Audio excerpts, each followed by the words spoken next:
We go out, and the first thing we see is a 13, 14-year-old girl with a bullet wound in her leg, in her stomach, and probably her chest. And I think she was right there about to die. It was just chaos. You saw injured people. There was this one guy who was on all fours crawling.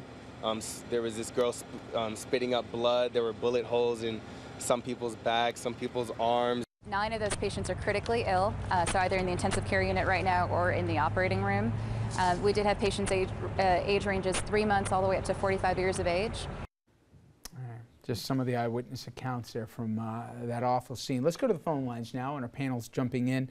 But before I do, I gave you the argument why I think that we can still have a right to have guns in this country, but there ought to be at least some limits, or at least somebody, some way, somehow here that we can actually have some oversight. I'm not asking for the world, but just something. Now, not everyone agrees, obviously, with me. And in fact, some people say not only leave it the way it is, but even double down. And I'll give you a couple of people in specific, including one man from Congress, and his name here, Louis Gohmert. He's a Republican from Texas, congressman, who says, it does make me wonder. Now, again, think about this. This guy said this right in the aftermath of the shooting. With all those people in the theater, was there nobody that was carrying a gun that could have stopped this guy more quickly? Forget that there was tear gas in the room here and bullets going on the screen in the movie, but leave that as it is.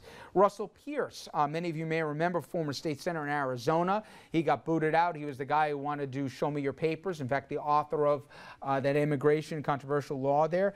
He said, had somebody been prepared and armed, they could have stopped this bad man from most of this tragedy. He had 2 or 3 feet away from the folks. I understand they had to stop and reload. Were there men? Where were the men of Flight 93?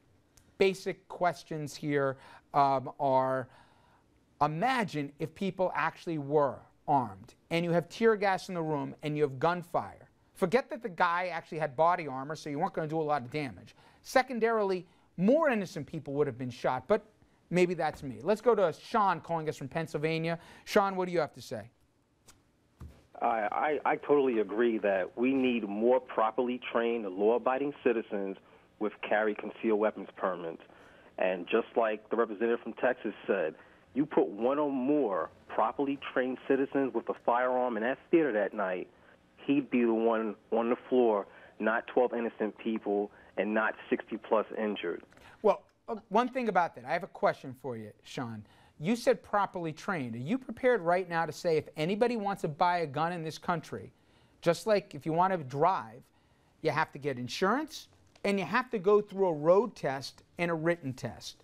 Do you think that to have a gun in this country, when you say properly trained, are you willing to say that everybody's got to go through a course, safety, background check, and actually be part of a database if they want to own a gun, to be, as you said, properly trained?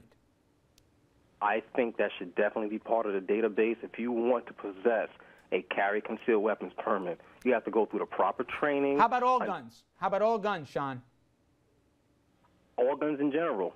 If okay. You want to all right, let me bring in... Well, I'm happy to hear from Sean because he's the exception to the rule of most states. Most states that issue carry concealed permits do not have a requirement of any kind of a training. They frequently don't do any background checks, and the NRA proffers this group of people as specially trained and specially able to resolve situations. The first thing you should realize is the guy in Aurora, Colorado was wearing head-to-toe fully protective armor. You could shoot him 10 times and you wouldn't bring it down because he had bulletproof vests on and nothing could have pierced his armor. So nobody with a gun would have brought him down. By the way, in Arizona, weren't other people having actually guns when Gabby Giffords was well, shot and no one of them almost shot one of the people One of them helping almost Gabby Giffords. shot the man who was actually tackling the shooter, Jared Loeffner, in that case, which is exactly what happens when there are more guns in those circumstances. More innocent people are killed and injured. But back to the CCW issue that this caller has just brought up. That is a ploy by the NRA to get more people to believe that you need more guns in public places. You need fewer guns in public places, and you need more careful scrutiny in the states. The state of Florida in the last 10 years has issued CCW permits to 1,600 felons. They don't check their database, and Colorado just expunged its entire database of CCW permit holders. There is no way for us to find out whether or not this shooter even had one, because the records are so poorly maintained and so divergent among the states. And that's even one state, let alone across. Let me go quickly to Derek, who's calling us from Saugerties. Derek, what do you think?